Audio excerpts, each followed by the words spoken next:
নমস্কার বন্ধুরা, আজকের হেলথ টপিকে যে বিষয়টি নিয়ে আমি আলোচনা করব সে বিষয়ে সব থেকে ভালো বলতে পারবে ডাক্তারবাবুরা। এই কথাটি এই কারণেই প্রথমে বললাম যে আজকে কিডনি রিলেটেড কিছু কথা বলবো এই ভিডিওতে, এই ব্লগে। তো যেহেতু আমার বাবা একজন ডায়ালিসিস পেশেন্ট ছিলেন এবং তিনি দীর্ঘ 25 বছর বা 27 বছরের মতো অ্যাজ এ ডায়াবেটিক পেশেন্ট ছিলেন এবং বাবার ডায়ালিসিস হয়েছিল 8 বছর। এই কারণে আমি ভিডিওটা আজকে বানাচ্ছি যে ক্রনিক কিডনি ডিজিজের রোগীদের খাদ্য এবং পানীয় কি। কিডনির প্রধান কাজ হলো রক্তের থেকে অপ্রয়োজনীয় পদার্থ দূর করা এবং রক্তের পরিশোধন করা। এছাড়াও কিডনি অতিরিক্ত জল, খনিজ পদার্থ, রাসায়নিক দূর করতে গুরুত্বপূর্ণ ভূমিকা পালন করে। এছাড়া জল, সোডিয়াম, পটাশিয়াম, ফসফরাস এবং বাইকার্বনেটের মতো পদার্থের ভারসাম্য নিয়ন্ত্রণ করাও কিডনিরই কাজ। ক্রনিক কিডনি ডিজিজের সিকেডি এই ভারসাম্যের প্রক্রিয়াটি সুচারুভাবে না হওয়ার আশঙ্কা থাকে। এর ফলে সাধারণ মাত্রার জলপান বা সল্ট বা নুন ও পটাশিয়াম গ্রহণ করা সত্ত্বেও শরীরে তরল বা আয়রনের ভারসাম্য বজায় থাকে না। অতিরিক্ত কিডনির ওপর চাপ কমানোর জন্যে এবং শরীরে তরল বা আয়রনের ভারসাম্য বজায় রাখার জন্যে ক্রনিক কিডনি ডিজিজ রোগীদের খাদ্য পানীয়ের পরিবর্তন করা দরকার। সিকেডি ক্রনিক কিডনি ডিজিজ রোগীদের জন্যে কোনো নির্দিষ্ট খাদ্য তালিকা নেই। রোগীর শারীরিক অবস্থা, কিডনি ফেলিওরের স্টেজ এবং অন্যান্য সমস্যার উপর নির্ভর করে প্রত্যেক রোগীকে আলাদা আলাদা অ্যাডভাইস বা উপদেশ দেওয়া হয়। এই উপদেশ বা পরামর্শ পরে সময়ের সঙ্গে পরিবর্তিত হতে পারে। সিকেডি এর রোগীদের খাদ্য পানীয়র নিয়ন্ত্রণের কি লক্ষণ? ক্রনিক কিডনি ডিজিজের অগ্রগতিকে মন্থর করা এবং ডায়ালিসিসের প্রয়োজনকে দূরে রাখা, যেটি বললাম। রক্তে অতিরিক্ত ইউরিয়ার বিষপূর্ণ, যেটি টক্সিক প্রভাবকে কম করা। সঠিক পুষ্টি এবং শরীর দুর্বল হওয়ার থেকে দূর করা। তরল বা আয়রনের ভারসাম্যহীনতার আশঙ্কা থেকে দূরে থাকা। হৃদরোগকে প্রতিরোধ করা। সিকেডি রোগীদের খাদ্য পানীয় নিয়ন্ত্রণের সাধারণ কি নীতি? শরীরে পর্যাপ্ত শক্তির যোগান দেওয়ার জন্যে শর্করা বা কার্বোহাইড্রেট এবং চর্বি জাতীয় ফ্যাট পদার্থের মাধ্যমে পর্যাপ্ত ক্যালোরির যোগান দেওয়া। সর্বাধিক প্রোটিন গ্রহণ, যেটি 0.8 গ্রাম প্রতি কেজিতে শরীরের ওজন প্রতিদিন রাখা। মধ্যম মাত্রাতে চর্বি জাতীয় পদার্থের যোগান দেওয়া। তেল, ঘি অথবা ট্রান্স ফ্যাট কম গ্রহণ করা। শরীরের ফোলা কম করার জন্য জল বা তরল গ্রহণ নিয়ন্ত্রণ করা। সোডিয়াম, পটাশিয়াম, ফসফরাসের গ্রহণ নিয়ন্ত্রণ করা। পর্যাপ্ত ভিটামিন এবং ট্রেস এলিমেন্টের যোগান দেওয়া। অধিক ফাইবারযুক্ত খাবার খাওয়ার পরামর্শ দেওয়া। সিকেডি অর্থাৎ ক্রনিক কিডনি ডিজিজের রোগীদের খাদ্য পানীয় নির্বাচন বা পরিবর্তনের কি বিস্তৃত বিবরণ হতে পারে? ডায়ালিসিস শুরু হওয়ার পরে অধিক প্রোটিনযুক্ত খাবারের পরামর্শ দেওয়া হয়। সিএপিডি এর রোগীদের খাদ্য তালিকাতে অধিক প্রোটিন অবশ্যই থাকা দরকার, কারণ ডায়ালিসিসের সময় অনেক প্রোটিন শরীর থেকে বেরিয়ে যায়। যারা যারা আপনার ডায়ালিসিস জানেন বা দেখেছেন। অধিক ক্যালোরি গ্রহণ করা। শরীরের দৈনন্দিন কাজকর্মের জন্য স্বাভাবিক তাপমাত্রা বৃদ্ধি এবং ওজন ঠিক রাখার জন্য শরীরে ক্যালোরির প্রয়োজন। সিকেডি এর রোগীদের সাধারণত 35 থেকে 40 কিলো ক্যালোরি প্রতি কেজি শরীরের ওজন হিসাবে প্রতিদিন প্রয়োজন হয়।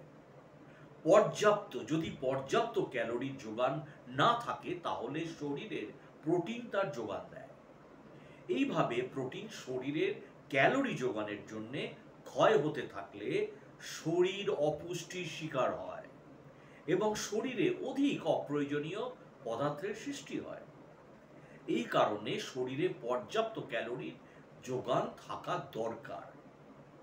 ক্যালোরির হিসাব শরীরের বর্তমান ওজনের উপর না করে সাধারণভাবে কত প্রয়োজন হবার দরকার তার উপর করার দরকার, কারণ বর্তমান অপুষ্টি।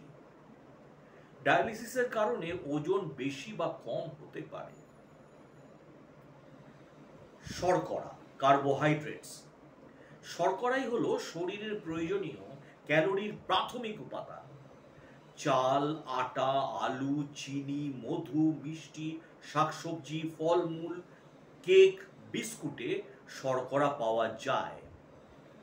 মোটা বা ডায়ালিসিসের রোগীদের শর্করা গ্রহণ কম করা দরকার। সম্পূর্ণ শর্করা, যা গোটা হোল গ্রেনস, গোটা দানা শস্য যেমন আটা, বিনা পালিশ করা বা ঢেকি ছাটা চাল বা অন্যান্য দানা শস্য যেমন বাজরা, রাগি, ভুট্টার থেকে পাওয়া যায় এবং যাতে ফাইবার থাকে তা গ্রহণ করা দরকার।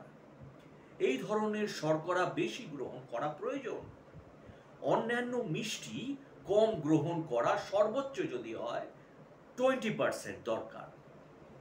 এবারে আসবো ফ্যাটে। ফ্যাট হলো ক্যালোরির অন্যতম গুরুত্বপূর্ণ উৎস, যা শর্করা বা প্রোটিনের দুটো গুণ অধিক ক্যালোরি প্রদান করে।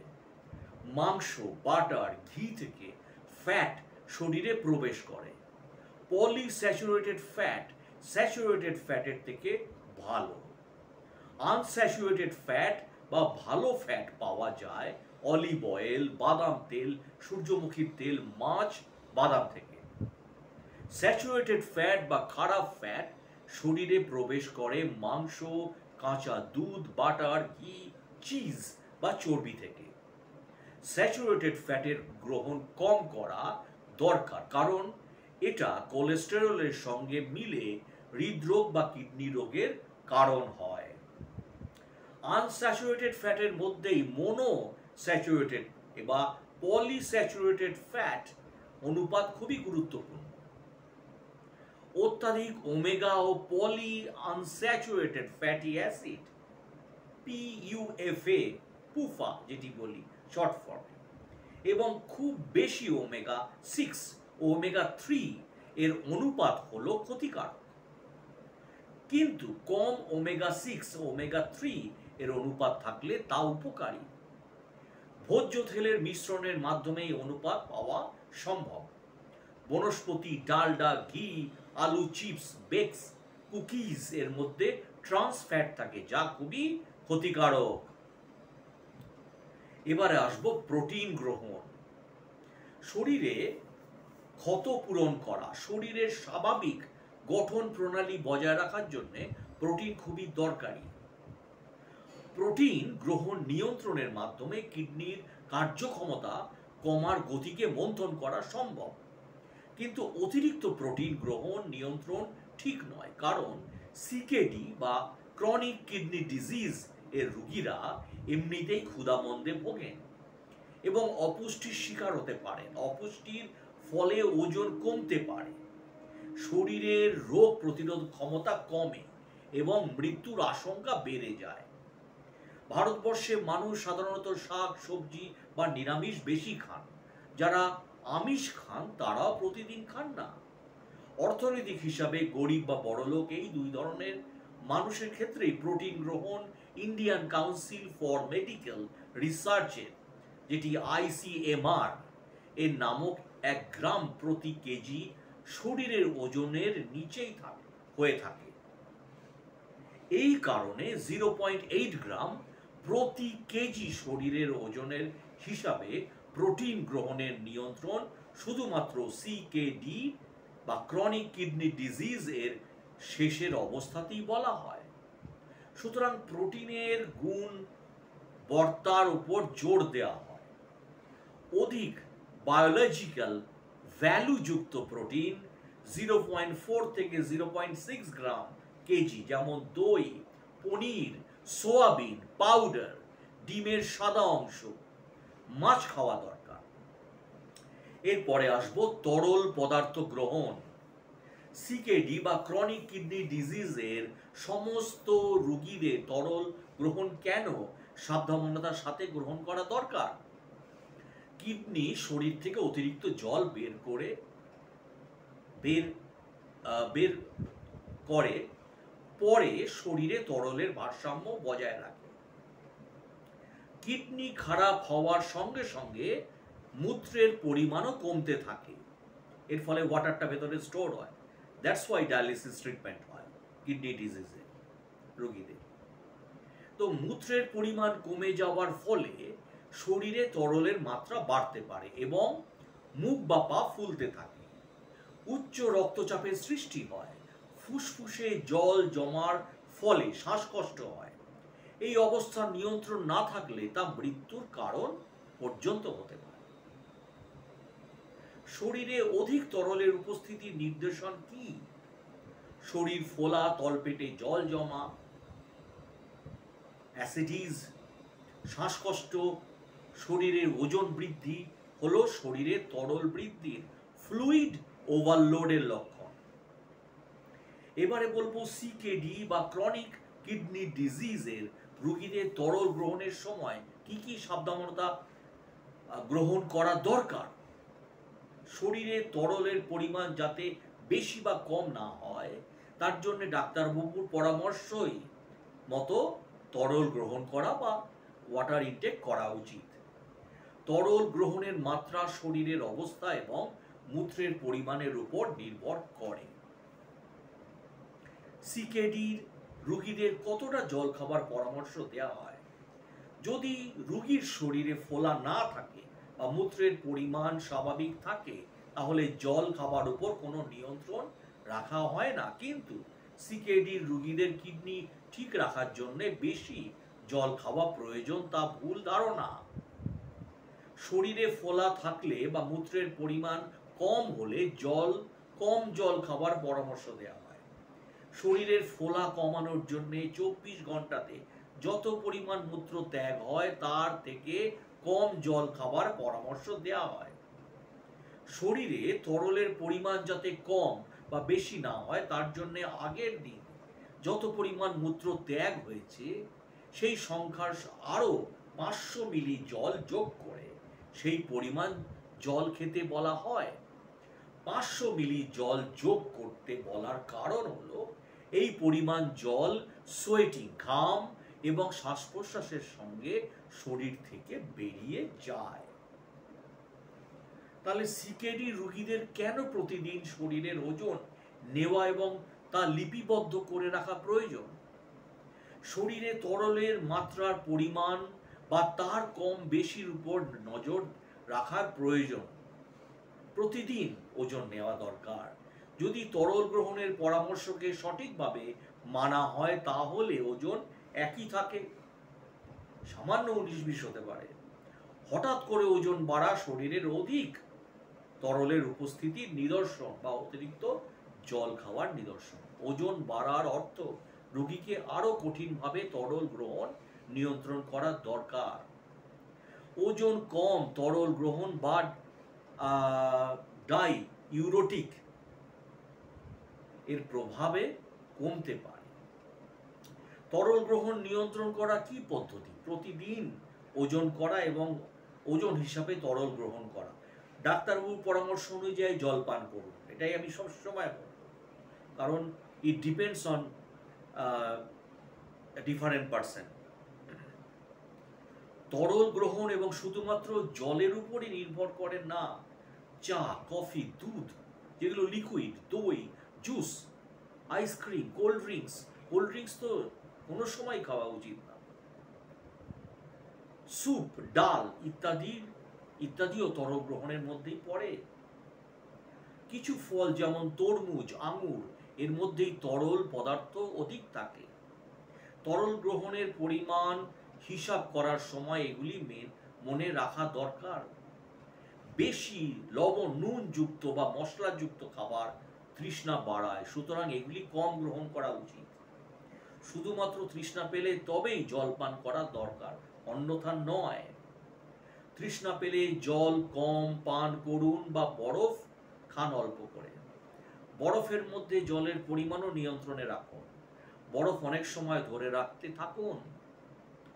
জল পান করার বদলে কুলকুচি করে ফেলে দিতে পারেন, জাস্ট ভিজিয়ে নিন, এর ফলে গলা শুকাবে না। মুখের মধ্যে মিন্ট বা চুইংগাম রাখলেও গলা শুকোবে না।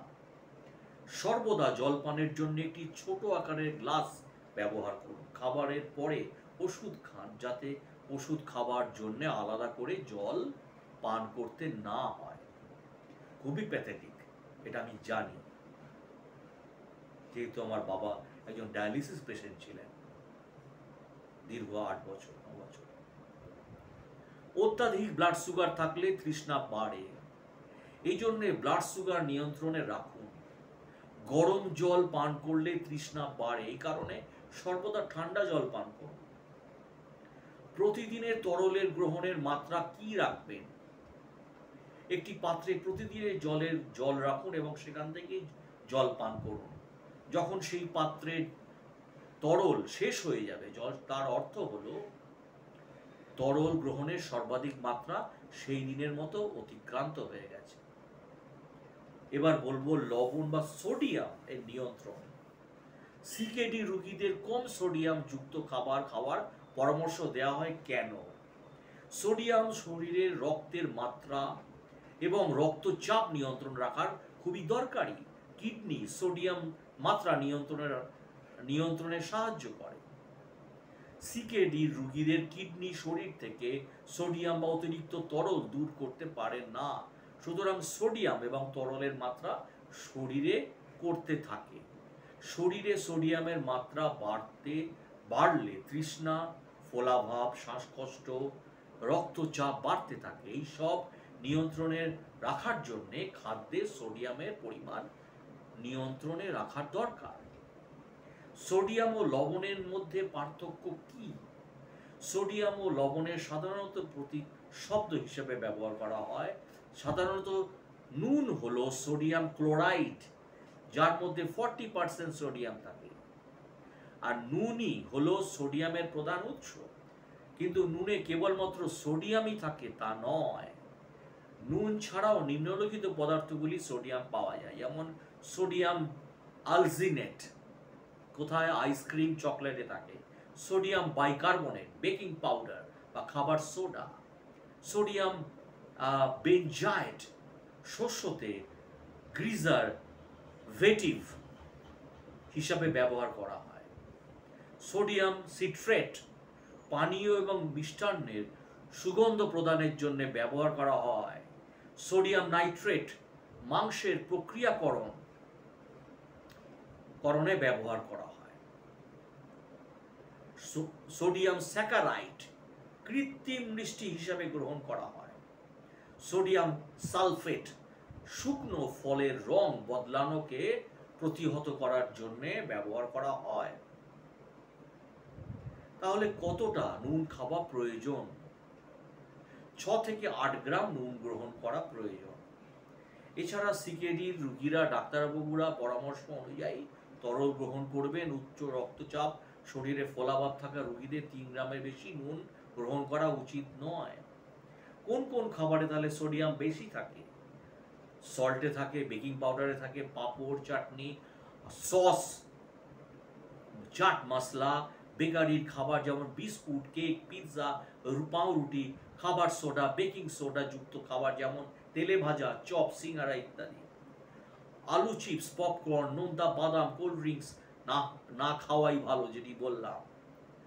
নোনতা বাটার বা চিজ, নুডলস, পাস্তা, কর্নফ্লেক্স ইত্যাদি। বাঁধাকপি, ফুলকপি, পালং শাক, মূলো, বিট, ধনেপাতা ইত্যাদি। অ্যান্টাসিড, সোডিয়াম বাইকার্বনেটের মতো ওষুধ। মাছ, মাংস এগুলোতেও থাকে।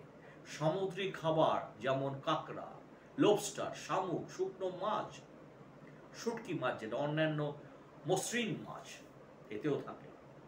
সোডিয়াম গ্রহণের নিয়ন্ত্রণের পদ্ধতি। খাবারে নুন বা বেকিং সোডার ব্যবহার কম করা, যেটি ডাক্তারবাবু বলেন সেটাই শুনতে হবে। খাবারের সাথে সাথে খাবারের নুন, এক্সট্রা যেটা নুন অনেকে অ্যাড করা, সেটা বন্ধ করতে হবে। ওষুধে সোডিয়ামের মাত্রা লক্ষ্য করুন। অনেক মেডিসিন আছে সোডিয়ামযুক্ত, বেশি সোডিয়ামযুক্ত শাকসবজি গরম করে জল দিয়ে ধুয়ে ফেলে দিন গরম জলে। কম লবণযুক্ত খাবার সুস্বাদু বানানোর জন্য খাবারে পেঁয়াজ, রসুন, লেবু, আচার, তেঁতুল, জল, জিরা, ভিনিগার, এলাচ, দারচিনি, লবঙ্গ, কেশর, কাঁচা লঙ্কা, গোলমরিচ, জিরে ইত্যাদি যোগ করা যেতে পারে। নুনের বিকল্প কোন জিনিসে ব্যবহার করা উচিত নয়? করেন এই সব জিনিসের মধ্যে অধিক মাত্রায় পটাশিয়াম থাকে। আর মৃদু জল, সফটেন্ড ওয়াটার পান করা উচিত নয়, কারণ মৃদু জল পান করার সময় ক্যালসিয়ামের পরিবর্তে সোডিয়াম জলে চলে আসে এবং রিভার্স অসমেসিস রিভার্স অসমেসিস পদ্ধতিতে পরিশ্রুত জলে সোডিয়াম সমেত সমস্ত খনিজ পদার্থ কম থাকে। আর পটাশিয়াম হলো মানব শরীরের একটি গুরুত্বপূর্ণ খনিজ। শরীরে হৃদযন্ত্রের সচল রাখার জন্য, মাংসপেশির এবং স্নায়ুতন্ত্রের কার্যক্ষমতা বজায় রাখার জন্য পটাশিয়ামের প্রয়োজনীয়। এবং সাধারণ শরীরে খাবারের মধ্য দিয়ে পটাশিয়াম শরীর থেকে নিষ্কাশিত হয়। কিডনি রোগীদের ক্ষেত্রে পটাশিয়ামের নিষ্কাশন পর্যাপ্ত হয় না, ফলে শরীরে পটাশিয়ামের মাত্রা বাড়তে থাকে। এই অবস্থাকে বলা হয় হাইপারক্যালেমিয়া, হাইপারক্যালমিয়া অথবা হাইপারফ্যামিলিমিয়া।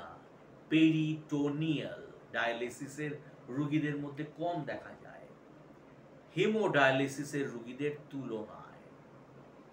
রক্তের অধিক মাত্রার পটাশিয়াম মাংসপেশিকে দুর্বল করে, হৃদযন্ত্রের ছন্দের বিঘ্ন ঘটায়, যা মারাত্মক। যদি পটাশিয়ামের মাত্রা অত্যাধিক বেড়ে যায়, তাহলে হৃদযন্ত্র বন্ধ হয়ে যেতে পারে এবং মৃত্যু পর্যন্ত করতে পারে। এই অবস্থায় লক্ষণ বিশেষে প্রকাশ পায় না, এই জন্য ইয়াকে নীরব ঘাতক বা সাইলেন্ট কিলার বলা হয়। তো অধিক পটাশিয়াম যুক্ত খাবার কি কি আছে?